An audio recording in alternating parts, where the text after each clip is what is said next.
Behatz batean izan zenuen sekulakoa, izan ere, oraindik ez dakit, zenbaten daukasun konponduta. Urte bete dantzatu nuan bihatza puskatuta izan da. Sekulako minarekin egiten zenuen dantzan.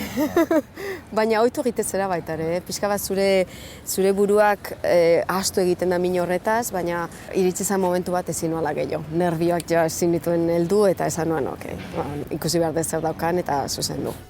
If I was crying in the van with my friend, it was for freedom from myself and from the land. Lan hau ez da erresa, gorputzarentzako ez da erresa, eta asko sufritzen duzu normalean.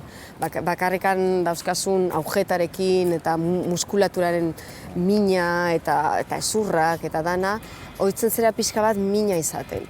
Eta batzutan hori ez da ona, zeren eta mina da pixka bat alerta bat, zure buruan alerta bat esaten hemen zeozer gaizki dago.